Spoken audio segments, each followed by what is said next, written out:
Okay, so this robot whipped up in like less than 2 hours, less than 3 hours.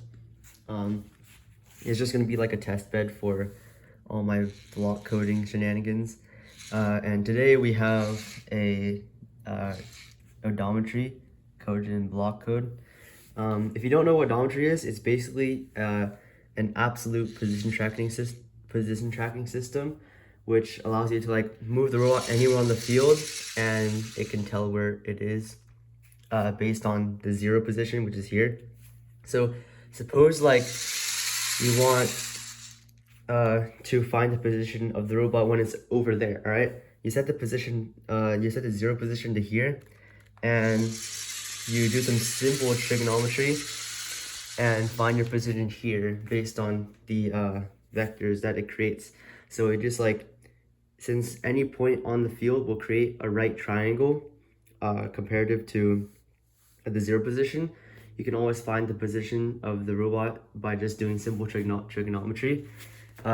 It's simple in theory, but it's a lot more complicated in practice.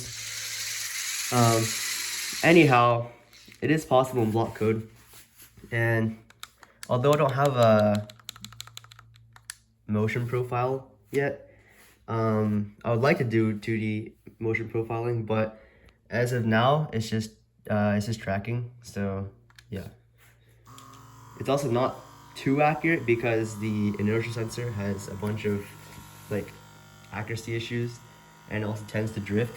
So yeah, as you can see, these two top numbers right here are the Y and X position, and this right here is the inertial reading.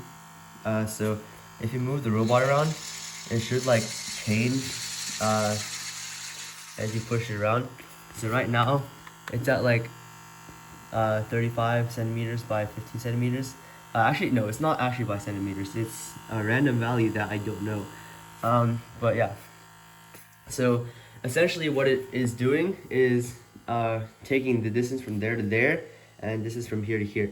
So the distance from the 0 position to its X coordinate is 15, and then the Y distance is that as like this distance right here, and it's 35. And using like encoders in the motors, multiply that by the circumference of the wheels, you can calculate how far the robot's moved. As of now, I don't really know what these values stand for. I'll try to like convert it later, but yeah. So if you like move it back to like where it's 0, it should display a relative 0. I can't get really like exact, but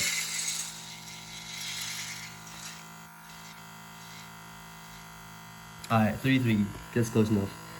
So yeah, this is like a relative position of 3, the center of the robot here, and then like 3 units to the side, 3 units back, and that would be the 0 position. What's good about this is that like if you have a motion profiling system, then you can tell the robot to go to a certain coordinate on the field, and it will drive to the absolute position instead of having to rely on purely like RNG, I guess. Because in IQ this year, your movements have to be kind of accurate. Not really, but the pins on the field are lined up pretty accurately. So it's best to have like a system where you can just tell the robot to go to a certain position on the field, and it will drive to that certain position. And that's where odometry comes in. If you can combine it with some sort of motion profiling system, then yeah, it'll work really well.